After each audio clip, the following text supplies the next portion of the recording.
Estamos de acuerdo, ¿no? El profeta no puede venir y decir, hermano, mire que el Señor me ha revelado, el Señor me ha mostrado que, bueno, que viendo cómo está el mundo y viendo cómo está la situación de la iglesia, pues, en fin, me dice el Señor que les comparta que ha decidido no venir. ¿Cómo? No, que no viene. Pero hermano, si la Biblia dice que va a venir, sí, pero mire, a última hora ha cambiado de opinión, así que no le esperen que no viene. Ah, bueno, como lo dijo el profeta, no, mire, discúlpeme, eso no es bíblico, eso no tiene ninguna base, eso es antibíblico y eso es, vamos, todo lo contrario a lo que dice la palabra del Señor, ¿verdad? Entonces vimos que como la gente no tenía acceso a las Escrituras, pues recurrían a los profetas. Claro, el profeta que tenía una línea directa con Dios, sin lugar a dudas, fue Moisés, ¿verdad? Los demás recibían a través de sueños, a través de ángeles, a través de visiones, diferentes mensajes, pero no todos los días ni cada 5 minutos, sino que a veces recibían una palabra y a los años recibían otra y así sucesivamente. Era un tiempo muy diferente al que vivimos hoy en día nosotros, que podemos orar y podemos leer la palabra y saber en todo momento qué es lo que Dios quiere y qué es lo que Dios no quiere. Por otra parte, no solamente no se tenía acceso a las Escrituras porque no estaban escritas, sino que tampoco la gente tenía lo que hoy en día nosotros sí podemos decir con toda seguridad que está conmigo, y es la presencia permanente y constante del Espíritu Santo. ¿Cuántos dicen amén? El Señor dijo, yo sé que ustedes están tristes, no lo entienden, ustedes piensan que ahora viene un caos, un vacío, pero yo les digo a ustedes que os conviene, a ustedes les conviene, les va a hacer mucho bien el que yo me vaya. Porque si yo no me fuese, el Consolador no podría venir. Pero cuando yo me vaya, yo rogaré al Padre para que os envíe otro Consolador y esté con vosotros para siempre. No es como el Señor que estuvo un tiempo corto con los discípulos, sino que el Espíritu Santo dice que estará con nosotros para siempre. Con nosotros y en nosotros. Cuidado que esas preposiciones son muy importantes en la Biblia, porque yo puedo estar contigo, pero en ti, eso es otra cosa muy diferente. Pero el Señor está contigo y está en ti además, a donde quiera que vayas, la presencia del Señor va contigo. Y dice, y Él tomará de lo mío, y Él os lo hará saber. Él además os recordará todo lo que yo les he enseñado. Y Él además os guiará a toda la verdad, porque no hablará por su propia cuenta. Y Él además, cuando venga, convencerá al mundo de pecado, de justicia y de juicio.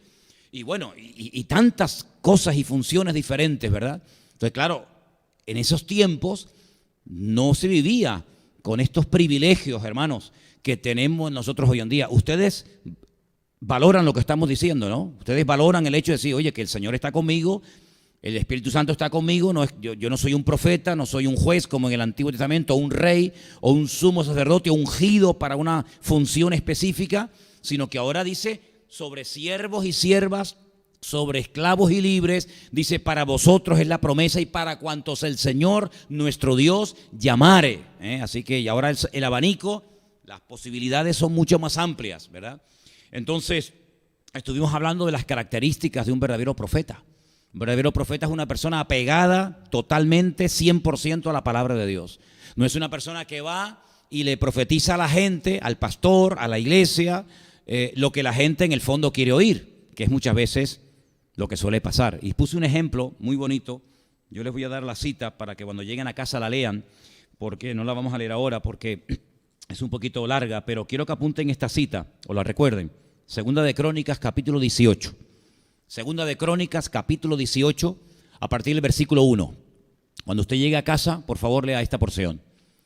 Hay un momento en el que el rey del norte, el rey Acab, un rey perverso, un rey malo, casado con aquella famosa reina llamada Jezabel, pues le pide al rey del sur, un buen rey, un buen hombre de Dios llamado Josafat, que le ayude para ir junto con él a la guerra.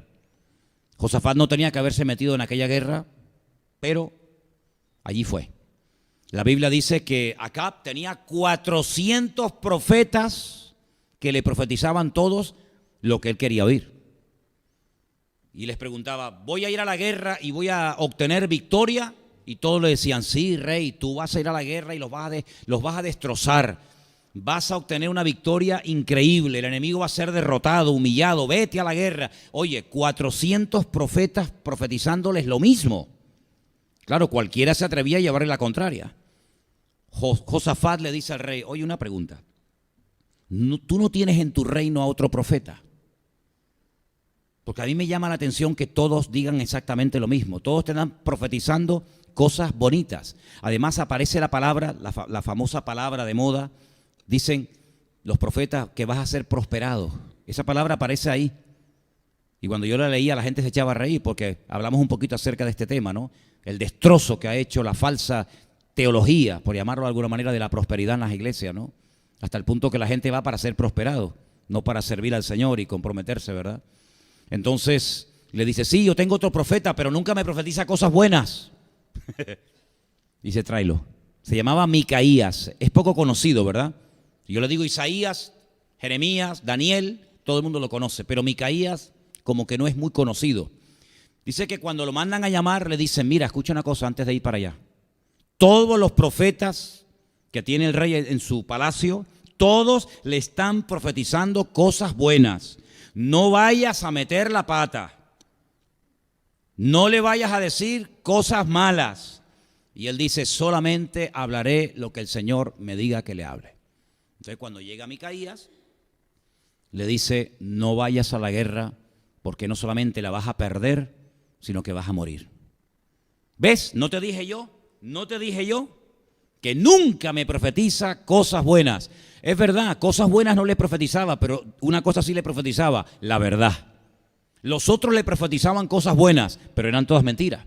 Este no le profetizaba lo que él quería oír, pero es el que decía la verdad. Pero era 1 contra 400, no le hicieron caso. Incluso hasta lo encarcelaron al profeta. Fue a la guerra y efectivamente fue un desastre.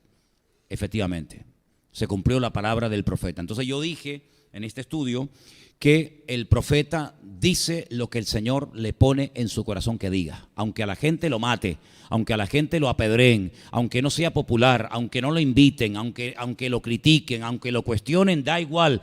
La persona que habla tiene que hablar en base bíblica y tiene que hablar lo que el Señor ponga en su corazón y no lo que en el fondo a la gente le gustaría que el hombre predicara. Amén, hermanos.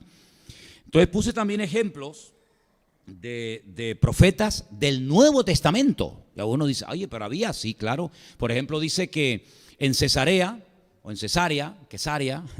había un antiguo diácono de la iglesia que hemos leído su nombre, Felipe, que después llegó a ser un famoso evangelista, que vivía en esa ciudad y tenía 4 hijas. Y dice que las 4 chicas, sus 4 hijas, profetizaban.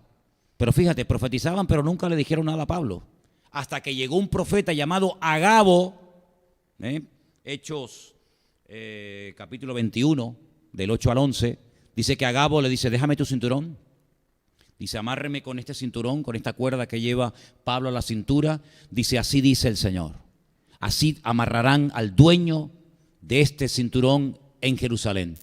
Claro, cuando los hermanos dicen que oyeron aquella palabra, le dijeron a Pablo, no subas, no subas. No es que Pablo fuera un rebelde, no es que Pablo llevara la contraria a la palabra profética, sino que la palabra le advertía de lo que le podía suceder si subía a Jerusalén.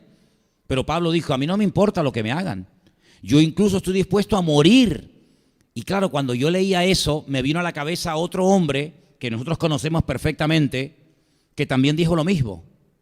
Yo también estoy dispuesto a morir por ti. Pero aquel no estaba dispuesto a cumplir la palabra, fue Pedro, ¿se acuerdan?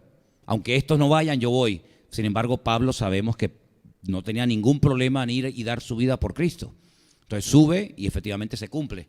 Dice que también había profetizado Agabo que la iglesia tenía que prepararse porque iba a venir sobre toda la tierra una hambruna.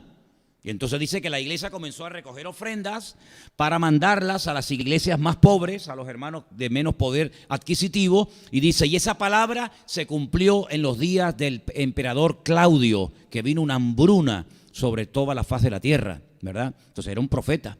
También dice la Biblia que Silas, fíjate tú, cuando habla de Pablo y Silas, ¿os acordáis? Silas y Silvano, en la Biblia es el mismo, ¿vale? El que le escribía las cartas a Pablo, pues dice que también era profeta y traía mucho ánimo y mucho consuelo a la iglesia. En Hechos capítulo 13, si queréis podemos ir un momentito y lo vemos. En Hechos capítulo 13, la congregación a la que asistía Pablo, la congregación en la que es llamado al ministerio para salir de la iglesia, dice en el versículo 1, Hechos 13:1, había entonces en la iglesia que estaba en Antioquía profetas y maestros. ¿Ves? Profetas y maestros. Y allí menciona a Bernabé, a Simón, a Lucio, etcétera. Y dice, ministrando estos al Señor y ayunando, dijo el Espíritu Santo, apartadme a Bernabé y a Saulo para la obra a la cual los he llamado. La iglesia no los envía, sino que es el Espíritu Santo el que los envía. En otra ocasión dice la Biblia que cuando van, por ejemplo, al concilio de Jerusalén, la iglesia los envía como delegados de la iglesia. Pero en esta ocasión no los envía la iglesia, sino los envía el Espíritu Santo. Y dice que en la iglesia había profetas y maestros. También la Biblia habla un poquito más adelante de falsos profetas. Cuidado, porque dice el apóstol Pedro en una de sus cartas, hubo en el pasado falsos profetas, dice, y ojo, habrá en los últimos tiempos también falsos profetas. Y que no es una cosa que ocurría hace 2000 años, pero que hoy en día, no se preocupen hermanos, que estamos vacunados contra esto. Cuidado porque la Biblia es muy clara y dice, hubo y habrá falsos profetas entre vosotros. Que dice que se meterán encubiertamente, comenzarán a enseñar herejías destructoras por ganancia deshonesta. Y bueno, hay unas características ahí en la carta de Pedro realmente extraordinarias. Hay un capítulo, si les interesa leerlo, donde habla acerca del orden, de cómo tiene que ser ministrado este don hoy en día. 1 Corintios 12, 1 Corintios 14, habla de cómo tienen que ser las personas que vayan a compartir o tener este ministerio. Curiosamente, en Efesios capítulo 4, habla de los 5 ministerios, ¿saben, verdad? Apóstoles, profetas, evangelistas, pastores y maestros. Y ahí los menciona, ¿vale? Entonces, es un ministerio, es un don, ¿verdad? Que tiene que venir con 3 propósitos. Yo los apunté aquí porque yo les dije a los hermanos, si esta gente que viene a las congregaciones con supuestamente este don o este ministerio no cumplen estos requisitos, no lo acepten.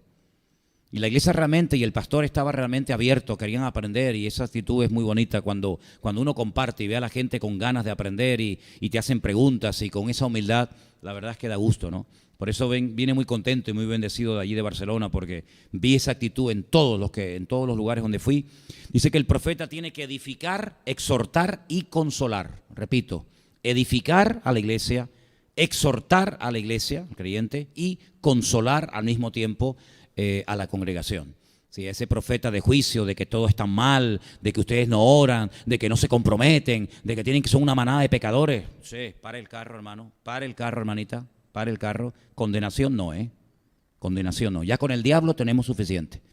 Es que ustedes no oran, que son unos carnales, es que ustedes son una partida de... No, pare, cuidado que está hablando con los santos, está hablando con los hijos de Dios, con defectos, pero son hijos de Dios. Está hablando con gente que ha sido comprada a precio de sangre. No está hablando con los inconversos. No está dirigiéndose usted al borrachito de la esquina, al carnal de... No, cuidado. Cuando usted se dirija a un creyente, tenga siempre presente eso. El mismo Cristo que le salvó a usted es el mismo Cristo que le salvó a esa persona. Entonces no vaya a machacarlo, a hacerlo sentir como el más inmundo y peor de los pecadores, que es que no oras, que no ayunas, que no te congregas, que no lees la Biblia. Bueno, a lo mejor es verdad, pero el ministerio del profeta o de cualquier creyente hoy en día no es condenar, es edificar, creo que lo he dicho bien claro, ¿no? Edificar, exhortar y consolar. Y si no cumple estos requisitos, mejor que se calle. Si usted se cree superior a los demás porque oras más que los demás, gloria a Dios. Oye, qué bueno que tú oras más que yo. Qué bueno que tú sabes la Biblia más que yo, ¿sí o no? ¿Me va a dar envidia a mí que tú ores más que yo? A mí me va a dar envidia eso, ¿no? Yo diré, gloria a Dios, que la hermana pues ora más y lee más la Biblia que yo y tiene más santidad que yo, gloria a Dios. Pero eso no tiene que ser medallas que nos ponemos en el pecho para presumir y encima machacar a los demás, sino que tiene que ser un motivo de estar humilde y decir, Señor, gracias porque he llegado a este nivel en mi relación contigo, pero eso no es motivo para machacar, para presumir o para aparentar delante de nadie. Amén, hermanos. Una de las cosas que le dije a los hermanos, y yo lo digo aquí, porque una característica de un miembro de vida nueva, Yo no sé de otras congregaciones, porque claro, yo no puedo pastorear 30 iglesias al mismo tiempo. Pero una de las características de los miembros, de las personas que han decidido congregarse en esta iglesia, es que no son personas que tienen que llamar aparte a una persona para decirle algo supuestamente del Señor. Yo sé que esto es muy típico en las iglesias. Hay muchas congregaciones, mire hermano, venga que tengo una palabra para usted. El Señor me ha puesto en el corazón que le diga esto y esto y esto. Pero ¿usted quién es aquí en la iglesia? Dígame, ¿usted quién es? ¿Usted es el pastor? No. Entonces, ¿usted cómo se atreve a acercarse a mí, a decirme, primero lo que mi Dios me puede decir a mí directamente, porque mi Dios es igual que el suyo, ¿verdad? Y encima usted me está diciendo a mí una palabra, saltándose la autoridad pastoral, saltándose la autoridad que Dios ha puesto en la iglesia para decirme que yo tengo que vender mi coche y dársela a usted porque usted tiene que ir de misionera a Hawái. Discúlpeme, pero a mí Dios no me ha dicho nada de eso. Pero es que eso abunda en las congregaciones. Usted, a lo mejor muchos de ustedes, yo le decía a los hermanos, muchos de los que estáis aquí, el único punto de referencia que tenéis de un pastor y de una iglesia es esta. Hay otras personas que están aquí que han estado en otras iglesias con otros pastores y más o menos saben de lo que estoy diciendo, pero hay gente que se ha convertido aquí y no saben cómo es fuera de esta congregación la cosa, ¿no? Y no saben cómo son otros ministerios, otros pastores, pero les puedo asegurar que hay gente que van por ahí soltando palabras a diestra y a siniestra, como aquel muchacho, aquel joven, claro, yo era recién convertido, no tenía mucha idea, pero algo tenía, comenzaba a tener idea de cómo se movía el Señor en la iglesia, y había un muchacho en la iglesia que estaba enamoradísimo de una chica de la iglesia, pero enamoradísimo. Le pasaba como aquel que dice que se enfermaba, ¿no? Había uno en la Biblia que se ponía enfermo, ¿sí o no? ¿No saben lo que estoy diciendo? En la Biblia había uno que se ponía malito, se ponía enfermo, no quería ni comer de lo enamorado que estaba. Ya. Y entonces, claro, la muchacha no le hacía ni caso. Y entonces ni corto ni perezoso, se hace el espiritual. Y se le acerca y le dice, hermana, el Señor me ha dicho, Señor con minúscula sería, ¿no? El Señor me ha dicho que usted se tiene que casar conmigo. Fíjate tú. Y la hermana, que era una madurez superior a él, evidentemente le dice, pues hermano, me va a perdonar, pero a mí mi Señor no me ha dicho absolutamente nada, ¿verdad? Entonces a veces se recurre al supuesto don o a la supuesta palabra para decirle a una persona lo que no te atreves a decirle o lo que el Señor no le ha dicho a esa persona. No hay confirmación, hay presión, y el profeta no viene a presionar. El profeta muchas veces viene a confirmar un sentir generalizado de la congregación, ¿verdad? Ahora, muchas personas se abren. Yo le dije, lo que se le ha permitido a los cantantes y lo que se le ha permitido a los supuestos profetas, entre comillas, en las iglesias hoy en día, no se le ha permitido jamás a los pastores. Pastores que han estado toda la vida luchando, sacrificándose, orando 1 año, 2 años, 3 años, 4 años, ¿verdad? No se les ha permitido ni esta, no se les ha pasado ni una, ¿verdad? Y basta que el pastor o la esposa del pastor o el hijo del pastor, la más mínima cosa enseguida, mira. Sin embargo, a los cantantes y a los profetas se les ha permitido en la iglesia total libertad, carta blanca, y pueden hablar con este y hablar con el otro y ministrar por aquí, y pedir dinero y pedir ofrenda y que hagan pacto con ellos y que ayuden su ministerio, y se les ha permitido todo a cambio de nada, ¿verdad? Entonces yo le dije a la iglesia, digo, mire hermano, no nos cerramos a lo que es de Dios, amén, no nos cerramos en absoluto a lo que es de Dios, al contrario, nos queremos abrir a lo que es del Señor, pero hemos visto tanto abuso, hemos visto tantas exageraciones, hemos visto tanta manipulación, que a lo que es del hombre y a lo que es de la carne no me voy a abrir en la vida, ni a palo, mi hermano, porque es un ministerio que puede traer mucha bendición, pero también es un ministerio que puede traer mucho desastre y crear una falsa expectativa. Hoy en día he conocido gente que se lanzaron al ministerio así, de la noche a la mañana soy pastor. Y uno dice, pero bueno, ¿y esto? No, es que una profeta o un profeta me dijo que yo tengo que ser pastor. Bueno, hermano, escúcheme una cosa. Desde que Pablo recibe, digamos, ese encuentro con el Señor tremendo, hasta que él llega a convertirse al Señor, algunos calculan que pasaron aproximadamente como unos 15 años. Este hombre se preparó, este hombre tuvo que buscar de Dios, tuvo que vaciarse de tantas cosas, de las tradiciones, de los judíos, etcétera, para poder después llevar el evangelio a miles. tal vez a millones de personas en su época, ¿verdad? Entonces no es que hoy me dicen una palabra aparentemente del Señor y ya mañana me lanzo, sino que a veces entre el llamado y la puesta en acción de ese supuesto llamado hay mucho tiempo. Miren por ejemplo a David. Hombre, David es un jovencito, no tiene más de 20 años y lo sabemos porque en aquellos tiempos ya los que tenían 20 años tenían que ir a la guerra y David no fue. Por lo tanto no podía tener 20 años, como mucho 19, porque si hubiera tenido 20 estaría con los hermanos en la guerra, ¿me explico? Y llega un profeta, un varón de Dios, no un fantasma de esto que aparece, ¿verdad?, de las tinieblas de la nada, sino un varón de Dios, probado, un hombre de verdad de Dios el Señor, llamado Samuel, producto de una oración de fe de su madre, y llega y lo unge delante de su familia, y lo unge delante de sus hermanos, y le profetiza y le dice, tú serás el segundo rey de Israel. Pero es que yo no tengo ninguna posibilidad, porque yo no soy familia, yo no pertenezco a la familia del rey. Cuando muera el rey, el que tiene que ser el rey es el que actualmente es el príncipe, Jonatán. Sí, bueno, pero eso es lo que dice la tradición, pero ahora el Señor viene y rompe el patrón. Ahora el Señor rompe esa línea de sucesión de padres a hijos y el segundo rey no será Jonatán, tu íntimo amigo, sino que en aquel momento no eran amigos, sino que el segundo rey serás tú y lo unge. Bueno, ¿y cuánto tiempo pasó desde que David fue ungido hasta que llegó a proclamarse rey? Pues hombre, llegó a ser rey con 30 años. Y si fue ungido con 20 o con 19, muchos años pasaron desde que David sabía perfectamente que el rey de Israel sería él. Pero no fue la semana siguiente que le dijo Saúl, fuera. El Señor me ha dicho a mí que yo voy a ser el rey. Por lo tanto, no, sino que él aprendió a esperar. Y en ese tiempo de espera, no estuvo, permítame la expresión, mirando al cielo, rascándose la panza, sino que estuvo activo. ¿Y qué hacía el segundo rey de Israel o el futuro rey de Israel? Pues lo que su padre le decía. Mira, quiero que vayas al monte y me cuides las ovejas. Podía haber dicho, ¿quién yo?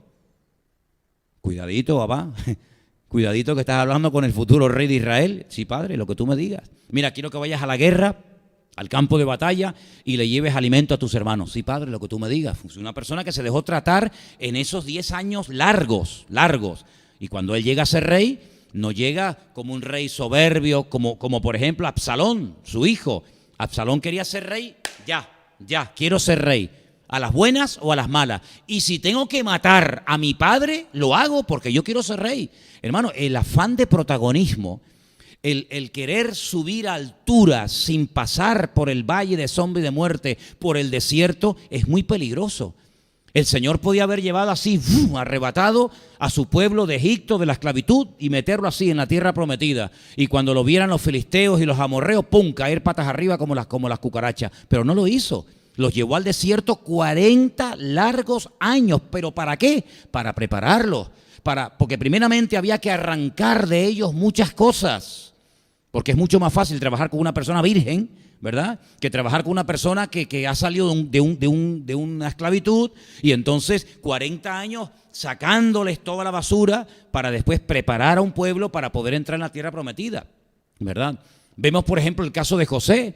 José desde niño, mucho más joven que David, unos sueños increíbles, vio a la familia en peso, padre, madre, hermano, postrados ante él allí como en aquellas espigas derechas y todos postrados, y el padre que era un hombre de Dios, dice, pero hijo, pero es que lo que nos está diciendo es que es muy fuerte, es que no solamente vas a ser una persona bendecida e importante, que gloria a Dios, a cualquier padre le gustaría, ¿no?, sino que además me estás diciendo que hasta tu propio padre, yo, el patriarca Jacob, me voy a postrar ante ti, pero que hijo, pues esto es muy fuerte lo que estás diciendo. Claro, los hermanos no aceptaban aquello, ¿verdad? Sin embargo, desde que él tiene esos sueños proféticos hasta que llega a ser un hombre bendecido, y en la historia, ¿cuántos años pasaron? Muchísimos años.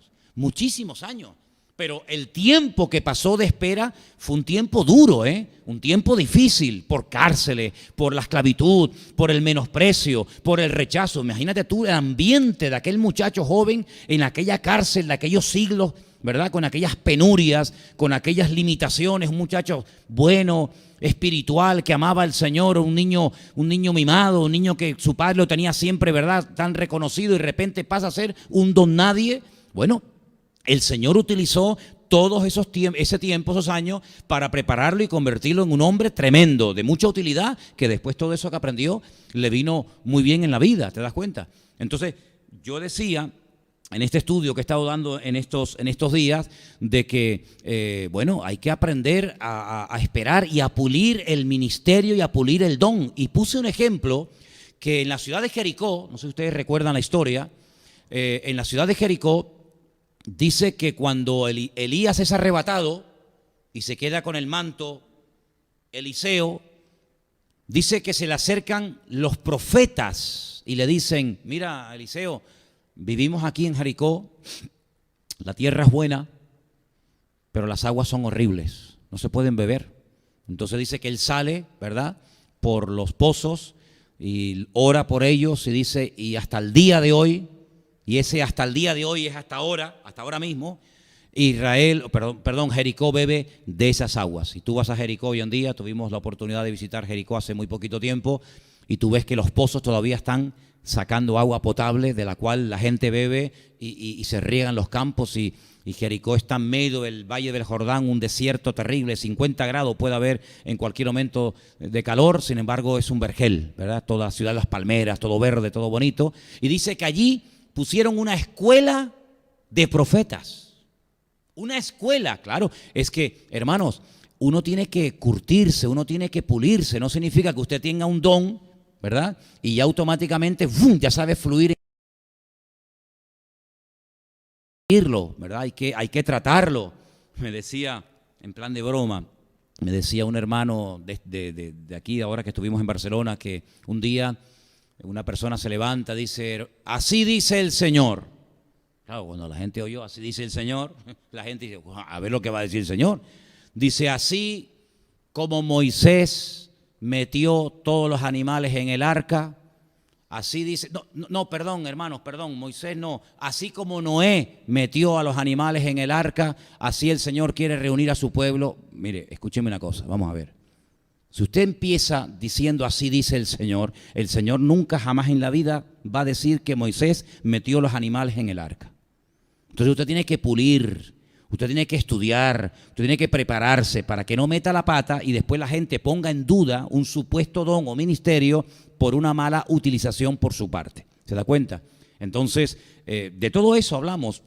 Y creo que la gente lo agradeció mucho porque estaban, pues, en fin, deseando y con ganas de aprender. Y otra de las cosas que dije es que el profeta generalmente no era nada diplomático.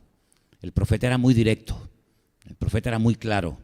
El profeta era un hombre con un celo por el Señor inmenso, un hombre que le dolía el corazón cuando veía al pueblo desmadrado, cuando veía al pueblo como Elías, que por la mañana adoran a Baal y por la tarde adoran al Señor. El profeta no era una persona, no, era un solitario. Realmente los profetas eran gente solitaria, personas que no se sentían cómodas en ningún ambiente de paganismo, de desorden, porque el profeta lo que quería era elevar el nivel y la santidad del pueblo, ¿verdad? Entonces el profeta en aquellos tiempos pues tenía estas características. Al profeta se le temía. Al profeta no era, ay, que viene el profeta, que vamos. No, si cuidado que viene el profeta. Y finalmente una de las cosas que también dije es que el profeta, una de las cosas que hacía siempre, sin contemplaciones, da igual, era denunciar el pecado. Claro, esto es fácil decirlo, pero ahora tú imagínate ir al palacio donde vive nada más y nada menos que nuestro querido rey David, un hombre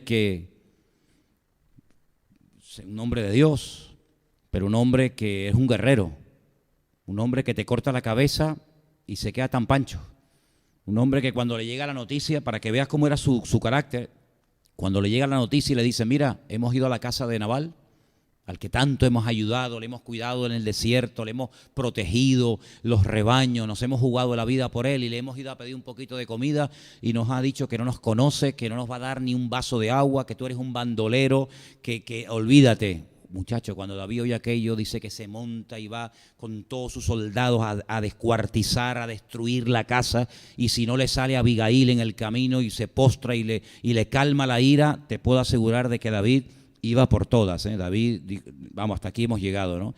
Bueno, pues a ese hombre ahora tienes que ir tú a decirle que está en desorden y está en pecado. Ay, amigo, pero tú eres el profeta.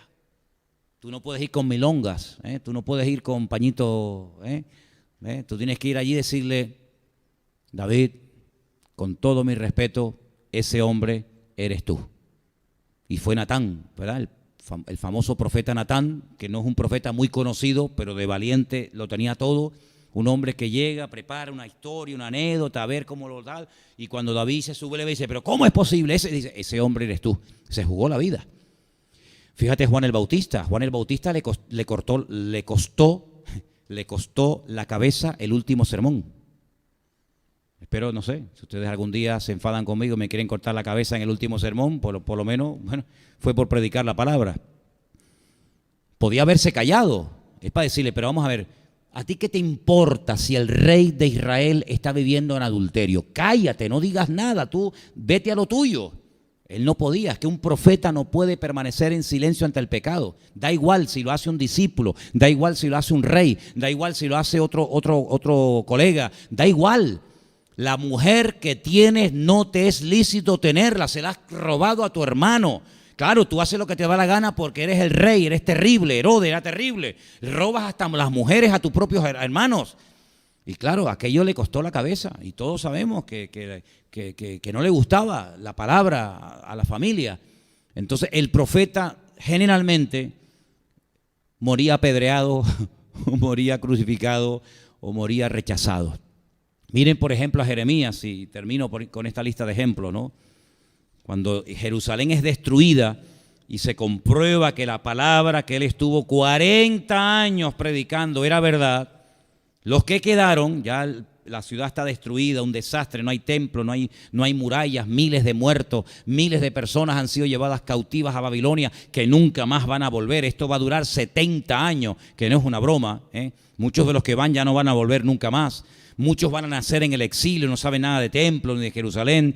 Yo se los había dicho que en esta guerra o se arrepienten o se entregan al enemigo, porque no hay término medio. Ustedes no me hicieron caso y miren las consecuencias. Miren los cuerpos de los niños, de las mujeres violadas, niños descuartizados. Yo se lo dije, cuando ellos dicen, madre mía, qué desastre, se le acercan y le dicen, consulta al Señor. Los poquitos que quedaron en el país, ¿verdad? Consulta al Señor y pregúntale qué hacemos. Porque ahora, ¿qué vamos a hacer? Lo que el Señor te hable, hermano, lo que el Señor te diga, lo vamos a cumplir, porque hemos visto y estamos viendo las consecuencias de la desobediencia. Y Jeremías dice, denme tiempo. No sé cuánto tiempo tomó en este momento. Él se va a orar y cuando ya recibe el mensaje, cuando ya recibe la palabra, convoca a aquellos hombres y mujeres que le habían dicho y les dice, ustedes me pidieron que yo orara y le preguntara al Señor qué palabra tenía para ustedes. Pues el Señor me dice que ni se les ocurra irse a Egipto. Yo sé que allá hay trabajo, siempre en Egipto hay trabajo. Yo sé que en Egipto parece que se han abierto las puertas. Egipto está muy lejos de Nabucodonosor y como le tienen miedo se quieren ir bien lejos. Y además allí en Egipto se vive bien, etcétera, etcétera. El Señor dice, no se muevan de aquí. Aunque el país esté destruido, si ustedes son fieles aquí, pueden empezar una vida nueva aquí y el Señor les va a prosperar y el Señor les va a bendecir. No se preocupen, la espada no les va a atormentar, ni la guerra, ni el hambre. ¿Saben lo que le dicen? Eso no te ha dicho a ti el Señor, eso es mentira. Nosotros nos vamos a Egipto. Dice que no vayan a Egipto. Mira que Nabucodonosor no tiene ningún problema en bajar allá abajo y cortar el cuello a todos. Eso no, y lo menosprecian y lo humillan. Se van a Egipto y efectivamente la ruina que querían huir de Jerusalén les atrapa en Egipto. El profeta podía haberle dicho, ¿qué me decían? ¿Qué tienes pensado? No, queremos ir a Egipto, pero queremos consultarte a ver si es de Dios o no es de Dios. ¿No hubiera sido más fácil decirle, hermano, cómo no van a poder ir a Egipto si el Señor está en todas partes? Váyanse a Egipto, además allá hay agua, hay buenas playas, buenos ríos, allí tienen trabajo, además mira el país está hecho un desastre, el campo está destruido, no hay templo. ¿No podía haberles dicho eso? Claro que se lo podía haber dicho, pero jamás se lo iba a decir porque el verdadero profeta no dice las palabras que en el fondo la gente quiere oír, sino que dice a lo mejor lo que la gente no quiere oír, pero siempre va a decir palabra del Señor y siempre va a decir la verdad. ¿Te das cuenta?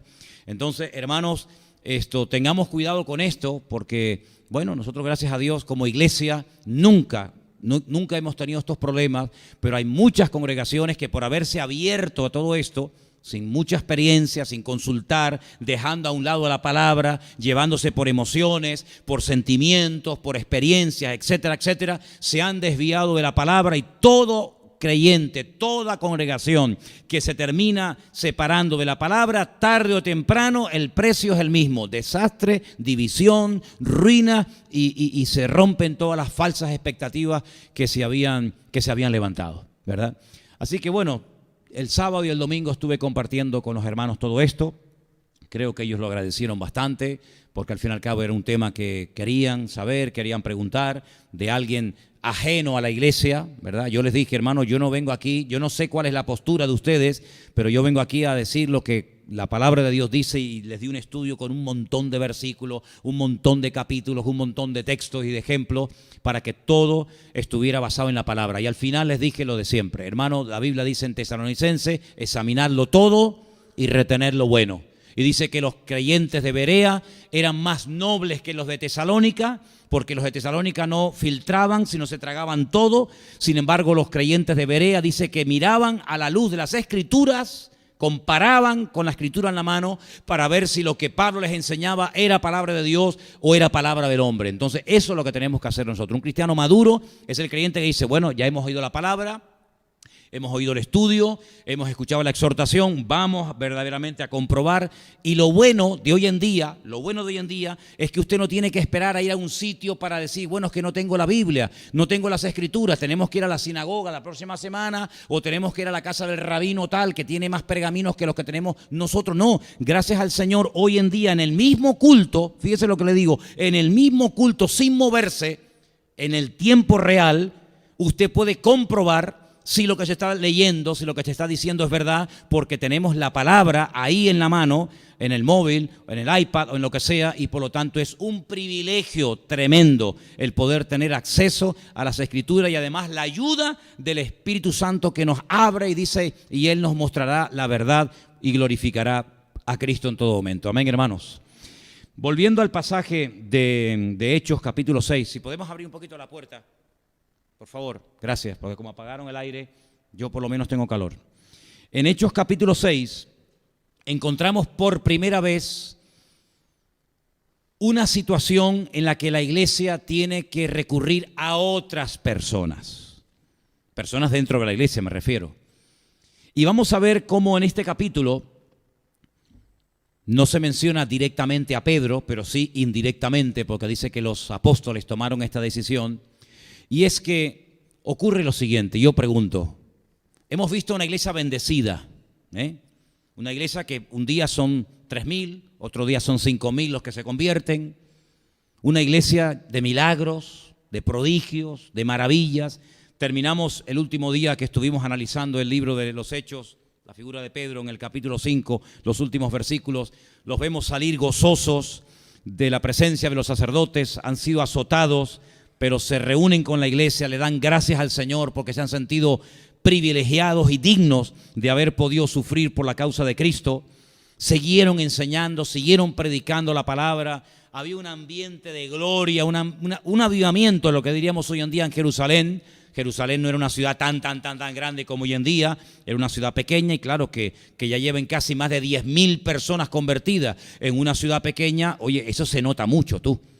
Cuando hay miles y miles de personas convertidas en una ciudad relativamente pequeña como era Jerusalén, la presencia de los discípulos tenía que ser algo, pero vamos, permanente y constante por todos lados. De noche, de día, en el templo, en las calles, en las plazas, hoy sanando enfermos, mañana echando fuera demonios, mañana un muerto que resucita, pasado un culto de bautismo, mañana una predicación al aire libre. Esto era algo increíble. Pero ahora vemos que surge el primer problema dentro de la iglesia, problema que no viene por un ataque externo. Los de afuera ya están atacando a la iglesia, lo hemos visto, ¿verdad? Prohibido predicar en el nombre de Cristo. Prohibido que sigan saliendo por las calles diciéndole a la gente que nosotros lo crucificamos, etcétera, etcétera. Prohibido que ustedes sigan orando por los enfermos en el nombre de Cristo. Son todos ataques de afuera para adentro. Son los de afuera tratando de frenar, tratando de obstaculizar el avance de la iglesia. Eso es normal. Pero lo que no es normal es que desde adentro nos hagamos daño entre nosotros mismos. Eso no es normal. Que el mundo nos ataque es un privilegio y una honra. ¿Amén? No les oigo. ¿Amén? Que el mundo se meta con nosotros, los cristianos, que se rían y se burlen de que somos antiabortistas y antileyes, antinatura. Eso es una honra. Que tengamos que ir algunos de nosotros a la cárcel o al martirio por predicar la palabra de Dios, eso es un honor, eso es una honra, ¿sí o no? Ellos dicen que salían gozosos, las espaldas llenas de latigazos, sangre, porque claro, los amigos, eso hace daño, pero que se metan al mundo con nosotros, eso es una honra.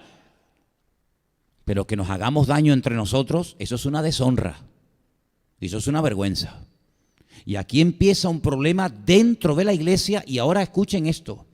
El primer problema de la iglesia primitiva no fue un problema de doctrina. Los problemas de doctrina vinieron un tiempo más tarde, cuando los agnósticos, cuando ciertas personas se levantaban y ponían en tela de juicio las doctrinas apostólicas, cuando decían que Cristo no era Dios, cuando decían que Cristo era solamente humano o viceversa. Los problemas doctrinales sí, pero no fue todavía en la iglesia primitiva, fue más adelante. ¿Cuál fue el primer problema de la iglesia primitiva? Bueno, yo no sé si prestaron atención a la lectura, pero en el versículo 1 lo dice. ¿Cuál fue? Ahí sale una palabra que es la palabra clave. Murmuración. Murmuración. En una iglesia como la iglesia primitiva, no lo puedo creer. ¿No te resulta chocante, Anderson? ¿No te resulta chocante? ¿Quién es el que va a predicar el domingo? San Juan. Juan, el discípulo amado. No me pierdo ese culto, muchacho. ¿Y el jueves quién predica? Pedro. Y la próxima semana, Santiago. Y la próxima semana, Tomás. Muchachos, eso es una pasada de iglesia. Los 12 apóstoles o 11 discípulos del Señor. Mira que te pueden contar cosas esa gente. Oye, pues habrá problemas que no entiendo la palabra, que el sonido está muy bajo o muy fuerte. En aquellos tiempos creo que el sonido estaba bajo, más que fuerte como hoy en día, ¿no? ¿Verdad? Que la alabanza no sé qué, que aquel desafinó un poquito. Murmuración. ¿Cómo puede la iglesia primitiva, una iglesia tan bendecida, una iglesia donde dice que no había necesitados? No había necesitados. Aquí entre nosotros hay gente necesitada. Pero en la iglesia primitiva no, porque habían descubierto un principio que les funcionaba a la perfección. Es decir, tenemos una deuda, o tenemos un problema económico, o tenemos que comprar comida, o tenemos que comprar lo que sea, no pasa nada. Yo tengo una finca, mañana la vendo. Yo mañana la vendo. Y traigo todo el dinero y lo pongo a los pies de los apóstoles. Claro, después saben que hubo un matrimonio, aquellos que querían aparentar, que también lo hacían, que eran mentirosos, Ananías y Zafira, ¡pum!, que cayeron muertos en el culto. Tuvo que ser un culto de gloria aquello, ¿no? ¿Verdad? Pero un problema de murmuración. ¿Cómo se pueden murmurar los hermanos unos a otros? Yo me he preguntado, ¿será que yo no me he enterado o no me lo hacen ver?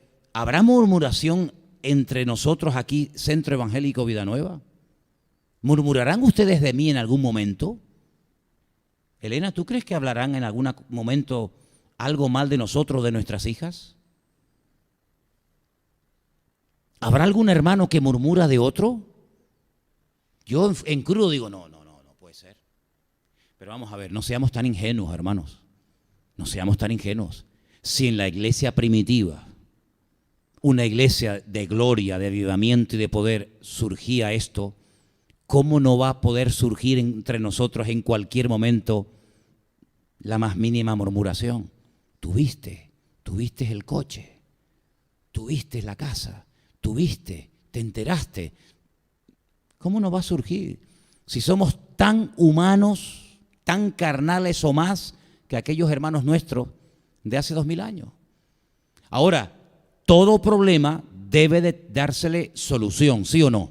Porque claro, si hay murmuración, si hay falta de perdón, si hay crítica, si hay envidia, si hay celo y no se hace nada, entonces el problema va creciendo y creciendo y creciendo. Y aquella raíz que se podía haber cortado en su momento, al final se termina convirtiendo en una cosecha terrible que mejor es cerrar la iglesia y marcharnos. Entonces la iglesia, el liderazgo de la iglesia, supo atajar al momento el problema. Dice que el problema surgió por lo siguiente, porque como crecían, es que el crecimiento a veces trae problemas, parece mentira, ¿no? Hay iglesias que tienen problemas porque no crecen.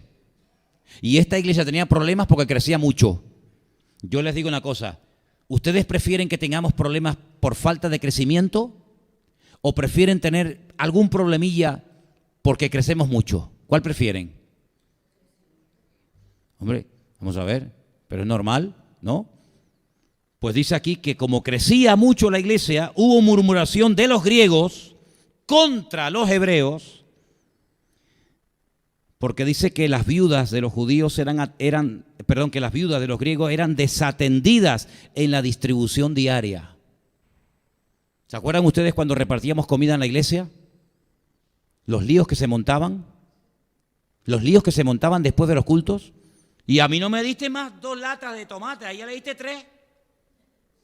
Oye, que hemos terminado hace 10 minutos un culto, donde yo te he visto a ti, aleluya, gloria, y ahora estás discutiendo porque le dieron un paquete de garbanzo más que a ti.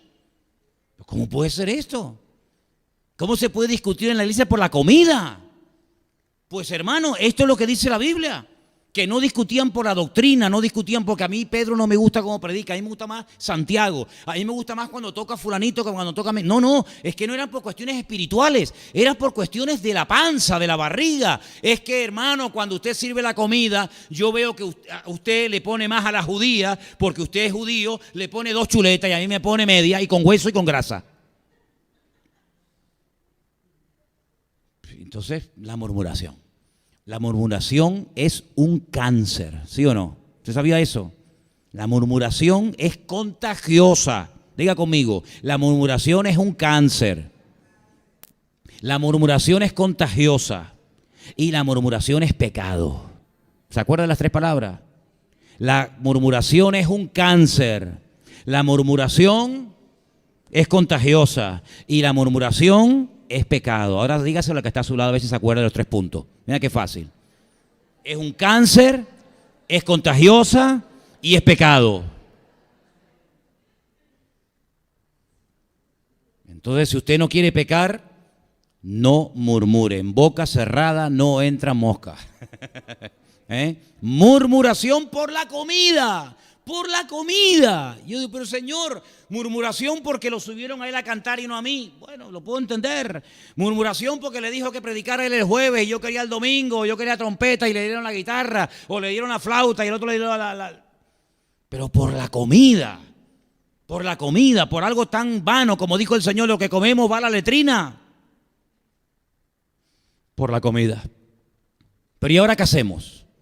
Añadimos más quejas. Nos seguimos quejando, ponemos la metralleta en el púlpito y comenzamos a disparar contra los que han murmurado y los matamos a todos, los ponemos en disciplina, los ponemos de cara a la pared, les amargamos la vida y al final se van a tener que marchar a otra iglesia o nombrar otro ministerio. ¿Qué hizo la iglesia primitiva para cortar así ¡fum!, de raíz la murmuración? ¿Qué hizo? Porque lo que ellos hicieron es teóricamente lo que deberíamos de hacer nosotros. Bueno, pues fíjate la medida que tomaron. Es la primera vez en la historia que los discípulos en la iglesia primitiva nombran a otras personas para otro tipo de funciones. Y mira lo que hacen. Dice, entonces los 12 convocaron a la multitud de los discípulos y dijeron, escuche bien porque esto que vamos a leer ahora es muy interesante. No es justo, no está bien que nosotros dejemos la palabra de Dios para servir las mesas. Yo pregunto, ¿usted está de acuerdo con esto, sí o no?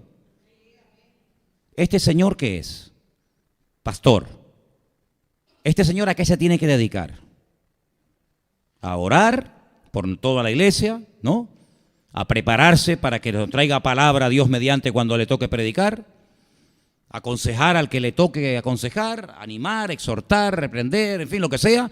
Si este señor es un pastor, ¿vale? Estos señores son apóstoles de Cristo, ¿verdad? Estas personas han estado con Cristo Esta persona tiene un conocimiento de la palabra espectacular y esta gente tiene que atender a miles y a miles y a miles de personas.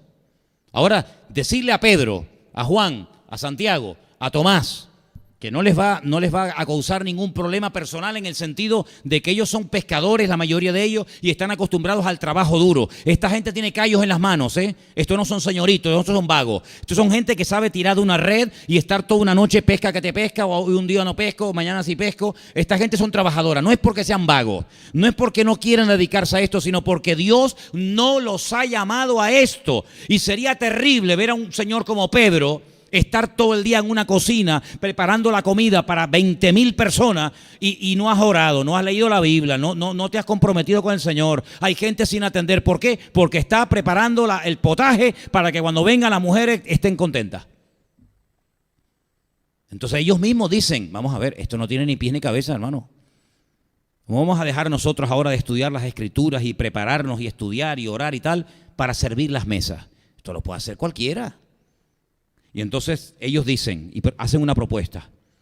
Busquen ustedes hermanos de entre vosotros a 7. Ahora, claro, es que ahora espérate los requisitos que tenían que tener estos 7. A ver si los cumplo yo. Tienen que ser gente de buen testimonio. Segundo, llenos del Espíritu Santo y de sabiduría, a quienes encarguemos de este trabajo. Ahora tú pregúntate, cada uno se pregunta, por favor, Santiago, Luis, Pepita, Raúl, cada uno pregúntese esto. ¿Soy yo un hombre de buen testimonio? ¿Soy yo un hombre, una mujer llena del Espíritu Santo? ¿Y soy una persona llena de sabiduría? Porque esto es lo que se le pedía a los diáconos de la iglesia primitiva. Yo he llegado a la conclusión de que yo no podría ser ni ujier en la iglesia primitiva. No, de verdad, Porque los diáconos de la iglesia primitiva ponían patas arriba ciudades enteras. Vamos a ver después lo que hicieron algunos. Es decir, son 3 requisitos sencillitos, ¿no? Lleno del Espíritu Santo, de sabiduría y de buen testimonio. Ya, sí. Pero mira, uno de los 7, porque aquí está la lista, gracias al Señor, de los 7, dice, uno se llamaba Esteban, que era un varón lleno de fe y del Espíritu Santo. El mensaje para mí más hermoso, aparte del que Pablo predica en el Areópago, allí en Atenas, que es un mensaje espectacular, para mí uno de los mensajes más profundos, una de las predicaciones, más profundas y más amplias de la Biblia está en el libro de los Hechos y lo dio precisamente Esteban minutos antes de que lo mataran a pedradas. ¿Lo habéis leído? Hermano, leer la defensa, el mensaje que está en el capítulo siguiente, capítulo 7 de Hechos, lo que ese hombre predica, lo que ese hombre dice allí, bueno, eso fue impresionante, un mensaje tremendo. Y era un diácono. Y, Señor, pues si así predicaba Esteban, que era un diácono, ¿cómo predicaría Pedro y cómo predicaría Juan y cómo predicaría Santiago? Sí, eso, imagínate, si estos son los discípulos, ¿cómo serían los maestros?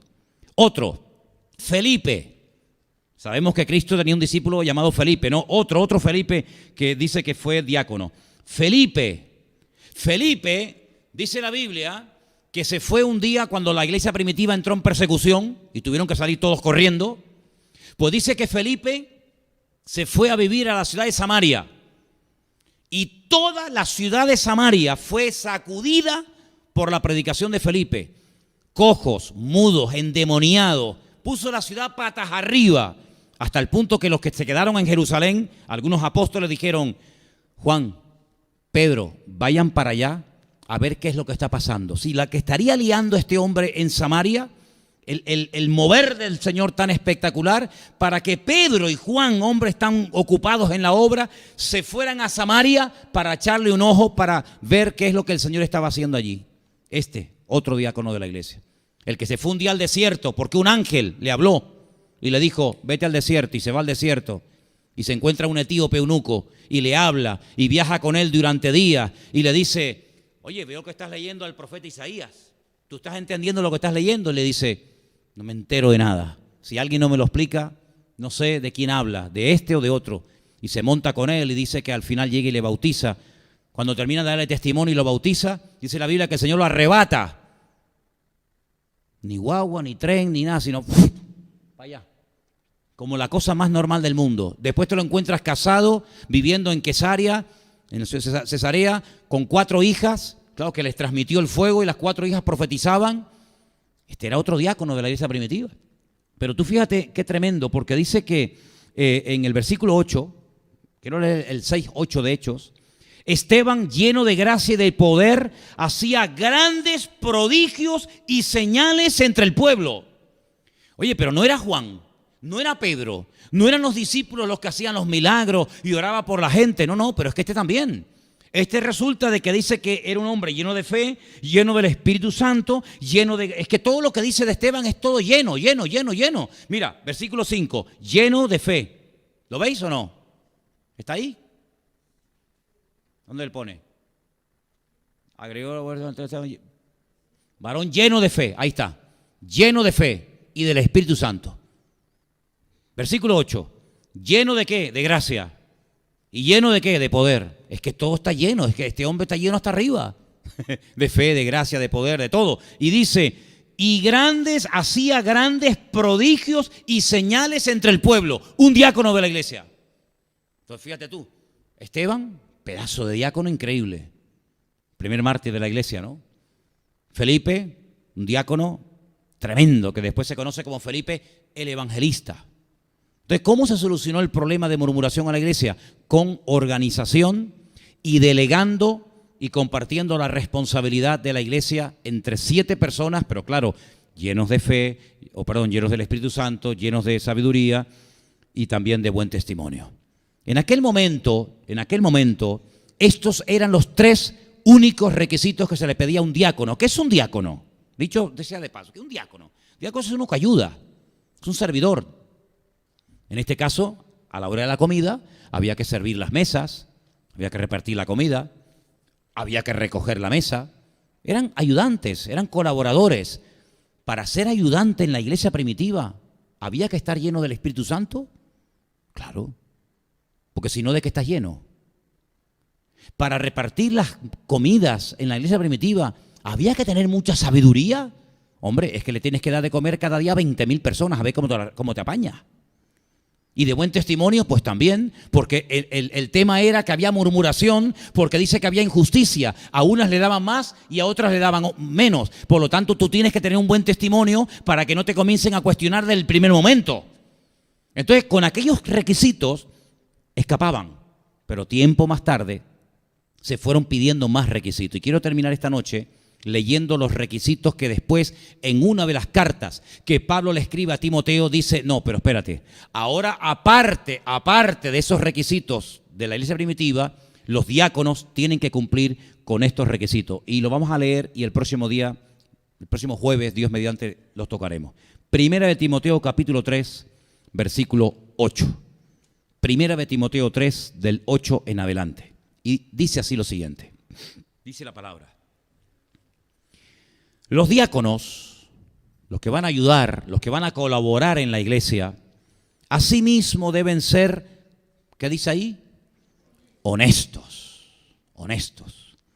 sin doblez, no dados a mucho vino. ¿Se les prohíbe beber vino? No. Lo que dice, no bebas mucho. No codiciosos de ganancias deshonestas. Ay, amigo. En otras palabras, que no te guste a ti el dinero. Que no se te vayan los ojos por el dinero.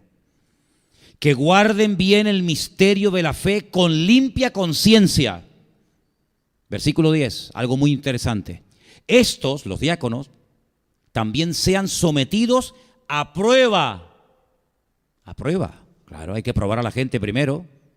Porque te puede dar una imagen de que es muy educadito, muy bueno, muy santo, pero pruébalo, pínchalo un poco. Ay, amigo, es como al lobo de Israel, como los he explicado muchas veces, ¿no? El lobo de Israel por arriba es igual que una oveja, igual. Agacha la cabeza y no lo sabes distinguir. Se mete entre las ovejas y no sabe, estará el lobo o no estará el lobo, y cuando está dentro, ¡rah! Entonces el pastor con una vara, con un pinchito, un clavo en la punta, va tocando a las ovejas, 1, 2, 3, 4, las va contando y la oveja ni se inmuta. Pero cuando le das así arriba en el lomo al lobo, amigo, el lobo te echa los dientes, porque es el lobo, ¿eh? Ah, amigo. Primeramente a prueba. A ver si es puntual.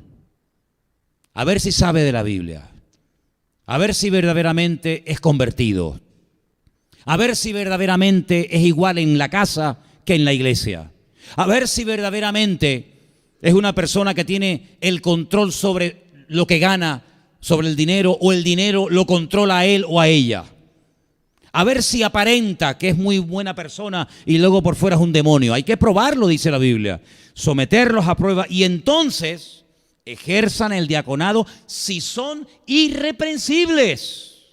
Oye, pero qué requisitos más altos, ¿no? Es que son los que dice la Biblia, hermano. Algunos dirán, ¿y no hay requisitos para pastor? Sí, también los hay, pero hoy no estamos hablando del pastor, estamos hablando del diácono. ¿Vale? Las mujeres, asimismo, sean honestas, no calumniadoras, sobrias, fieles en todo. Los diáconos sean maridos de una sola mujer. Y uno dice, hombre, claro, no va a ser de dos. Ah, ¿y si tiene dos? ¿Y tú no lo sabes? Maridos de una sola mujer, es que tenemos que ser maridos de una sola mujer, ¿sí o no? Pero ¿y si en Venezuela tiene una y en Canarias tiene otra? Ah, es que yo no lo sabía. Pues infórmate antes. Ah, ¿y habrá gente así? Bueno, y en Colombia, y tienen otra en Miami, y tienen otra, maridos de una sola mujer. Que gobiernen bien sus casas, sus hijos y sus casas. Gobernar, fíjate, gobernar, se emplea el término gobernar para hablar de los hijos y para hablar de la casa. Hombre, claro.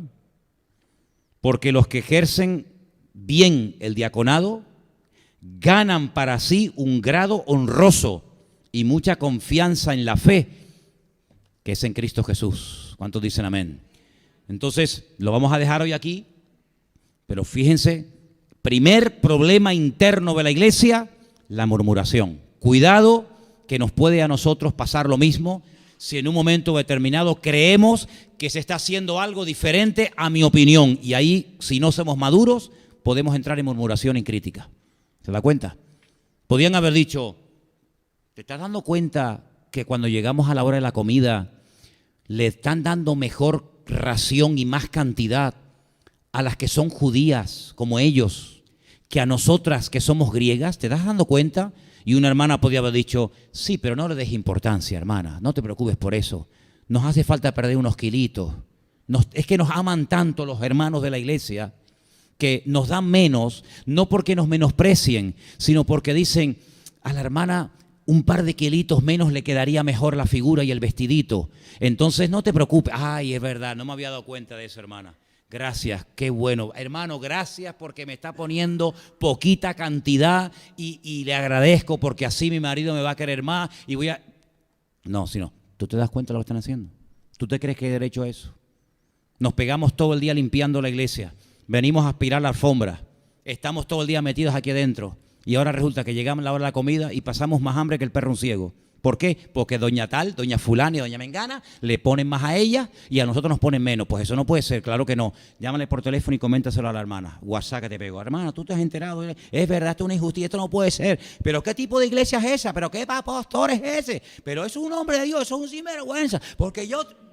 Y ¡pum! Me ingresó la bomba y los discípulos dijeron, alto, alto, alto, alto. Si por la comida se va a dividir la iglesia, vamos a nombrar diáconos y que estos hermanos se encarguen del tema. Oye, y que yo sepa, hubieron otros problemas, cuidado, pero nunca más por la comida volvieron a murmurar en la congregación, porque se supo zanjar el problema. Nosotros tenemos que tener la madurez, y espero que la tengamos, que cuando veamos algo que desde nuestro punto de vista no se está haciendo como a ti te gustaría que se hiciera, tener la madurez de decir, vamos a orar para que el Señor pues ponga lo que tenga que poner Y mientras no sea algo de la doctrina, algo grave de la palabra, sino mira que se pintó la pared de marrón.